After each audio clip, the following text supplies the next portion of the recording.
I just realized what it's gonna mean. We're gonna have so much fun. Next week's gonna be fun. Gosh. I hope so. I didn't even know about it. I didn't schedule off work. I didn't do anything. I know. I'm trying to Awesome. be family's craziness. My mom called me last night. She was like, "Did you know that we're going to be there in 6 days?" Oh, yeah. Get my mind, Mom. We need to have a post-graduation like Our parents like are after gone, everyone. let's- Yeah. Parents, go. I'm already gonna reward myself. Yeah. Planning on it. Planning on it. So I think this first section we'll just lump together bony palpation, and we'll do all the muscles, anatomy, insertion origin, action, and innervation. This book that I'm using kind of groups the muscles based on the innervation of the muscles, so it'll be kind of easy. We can mentally group them together based on the nerves that supply them. So we'll start right up at the top with the clavicle. Right here, we got the acromial end is rounded here on the outside to the acromion of the scapular. Right there. So all of this is palpable. We've got the acromion process. What is the acromion?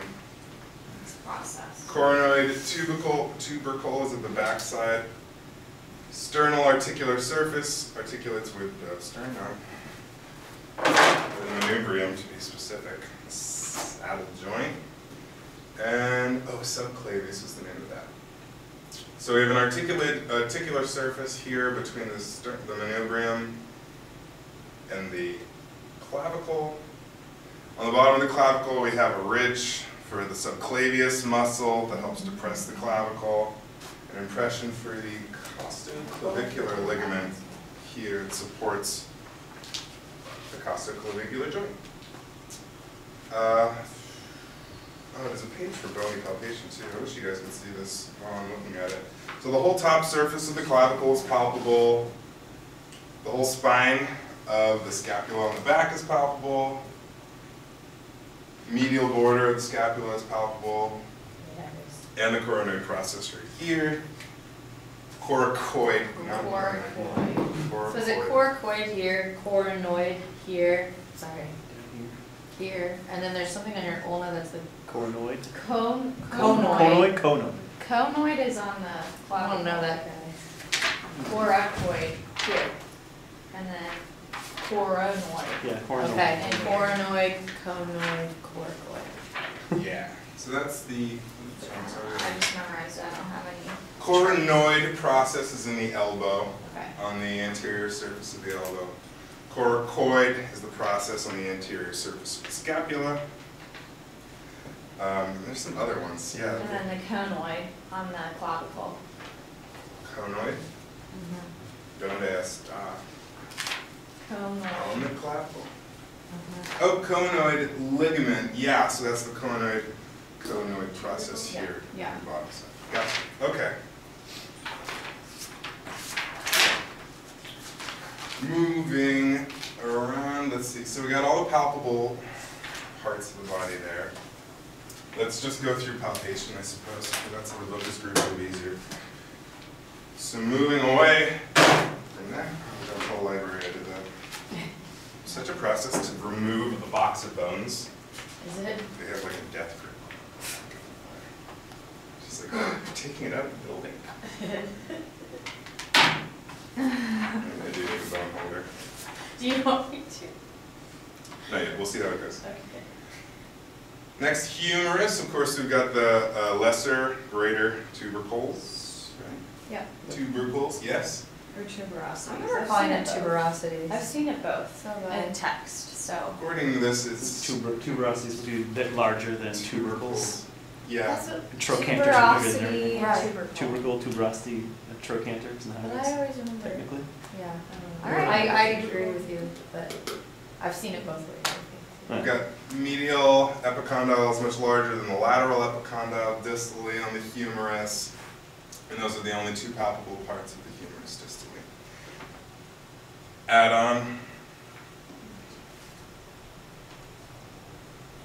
On the See, this looks humor. really deformed, doesn't it? Yeah. So one agrees stick fractures in child. So on the ulna, we've got the olecranon process posteriorly for the elbow. and the whole posterior spine, or shaft of the ulna, posterior surface, is also palpable down to the styloid process of the ulna. Oh, it's rubbery, that's right. And then the coronoid, right? Coronoid process on the front, yeah. Wow. Oh, and you know what? I was doing palpation still. So I guess we'll hit the joints in just a moment later in this section. Sorry. On the radius, we've got styloid process. Distally, we've got the head of the radius, which is palpable on the lateral elbow. Then moving down to the hands. I'm getting the hang of this yet. That'll be fun later.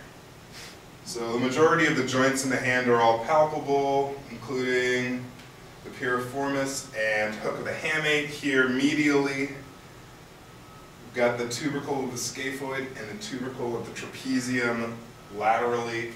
And on the posterior surface, we've got the capitate bone.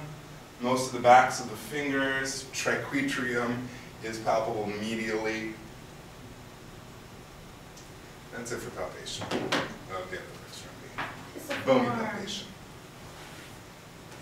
The little, like, pisiform bone? Pisiform is right under the pinky at the base of the Yeah. carpal bones. Distal to the carpal bones. Look at the hamites right there. Back to the scapula. Superior border is here. Medial border, inferior angle, lateral border. Neck around the glenoid cavity. Infraglenoid, supraglenoid tubercle. Supraglenoid is where the long head of the biceps inserts. Yes. And subscapular fossas on the inside, infraspinous and supraspinous fossas on the posterior surface. Scapular notch for some vessels I don't recall. Axillary? No, axillary is down here. Suprascapular. Suprascapular for the infra and supraspinatus fossas. Yes. Which sometimes can ossify. But Yes, turning it into the scapula foramen, which can lead to infection. Bony canal. Going on to the humerus, lesser greater tuberosities are around the intertubercular groove, head of the humerus, anatomical neck, surgical neck, two crests around the tuberosities. Deltoid tuberosity is here on the front side. Anterolateral surface, anteromedial surface, so on and so forth. Coronoid fossa, deep in the elbow, the trochlea is where the ulna interacts. The capitellum is where the radius interacts. These are the condyles, below the epicondyles. We also have a radial fossa. what's the where the olecranon goes? The olecranon goes into the olecranon fossa, Okay. posteriorly, What's, above the trochlea. okay, flip it over. What's, did you say something on coronoid fossa? Coronoid fossa is on the Coronoid anterior fossa. surface. Okay, yeah. If I'm going too slow or too fast, I can try to adjust that. Mm. Try is the operative word. So that's pretty much it. We've got some other grooves in here. On a side note, because it's right here in the book, they talk about some fractures of the humerus. And a fracture, an extra-articular fracture would be around the surgical neck. An intra-articular fracture would be around the head of the humerus, or around one of the tuberosities. And then a comminuted, I remember how to pronounce that better, includes multiple areas around the joint. So it would be around the surgical neck and across the articular surface of the head of the humerus. A little bit more about joints in the shoulder, sternoclavicular.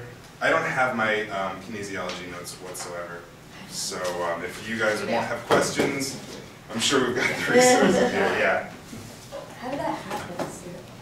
That's awful. There's at home? The only notes that I have from first year is that book that Andy's borrowing from lab. That's the only notes I have from first year. I don't know what happened. Sternoclavicular joint, acromioclavicular joint. got the scapulothoracic between the rib cage and the scapula, glenohumeral subacromial space. It's considered another joint according to this book.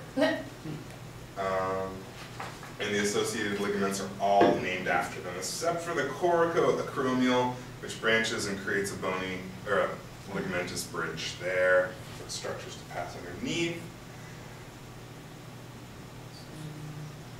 And those are the 4 joints of the shoulder Yes. girdle, right? So it's This is 5, I think, because it includes scapulothoracic and a subacromial space. Oh yeah. This and the score builders, it's 4. 4. Do you know which ones they include? Glenohumeral, sternoclavicular, AC, and then scapulothoracic. Okay, so in this book they also included subacromial space, but that's not a joint particularly. Of course it's not. It's just important. A fall onto the outstretched arm or a fouche frequently causes dislocation of the acromioclavicular joint and damage to the coracoclavicular ligaments, which include trapezoid and coronoid right here, between the clavicle and coronoid process. Super coronoid. Good pun. Ew. Ew. Let's see, bony elements, covered that. A lot of ligaments, but I think we'll probably cover the ligaments in shoulder pathologies. Yeah. Anatomically, and it's really hard for me to show up here. Joints. Starting to get into some of the muscle around. Do you want to do nerve and blood innervation and supply? Vascularization. Those aren't as readily available here, but we can go over them if you guys want to add that in. So we'll start with deltoid. So the deltoid goes from, ooh, we're going to need a lot of hands for this. Deltoid comes from the top of the clavicle and the spine of the scapula and wraps down over to the side of the humerus.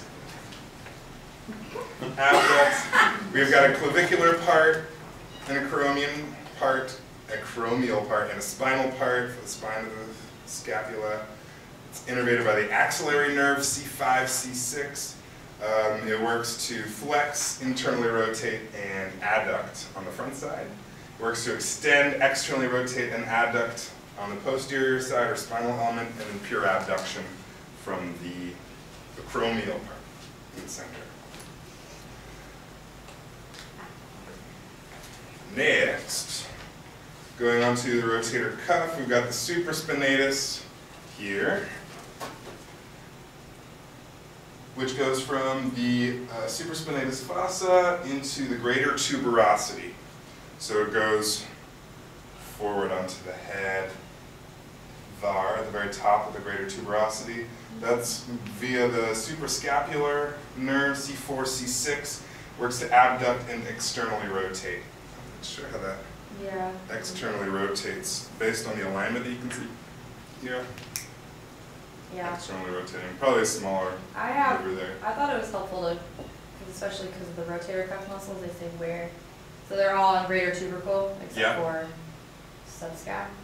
But I just was saying, it was helpful to me to say, okay, superior aspect of the greater tubercle. And because the others are attaching, they probably all work together in that right, and it abducts, but it also just sucks the head in and stabilizes. So it's performing, giving compression for stabilization. It's okay, I'll do it. Infraspinatus, from the fossa of the infraspinatus to greater tuberosity, again, suprascapular nerve for both of those. Works to externally rotate only. Teres minor, from the lateral border here of the scapula to the greater tuberosity posteriorly, there. Tell me if I'm not showing these clearly enough. Axillary nerve, which comes here underneath the glenohumeral joint, externally rotates and weak adductor. And then subscapularis on the anterior surface, from the subscapular fossa to the lesser tuberosity, majority of it, it's a pretty wide muscle, subscapular nerve, C5, C6. I don't know exactly where the path of that is. And that works to internally rotate.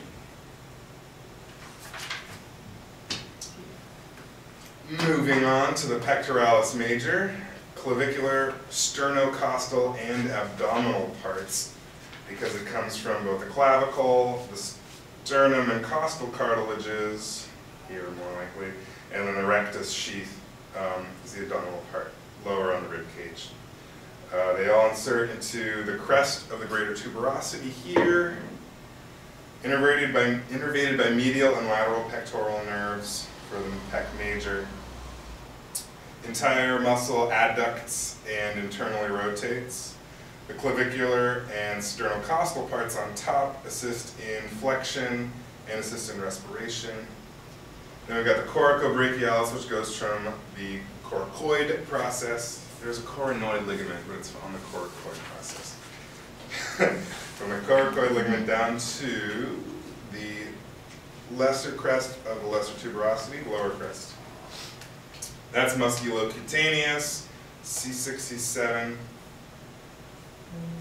Works to flex, adduct, and internally rotate. Moving on, subclavius.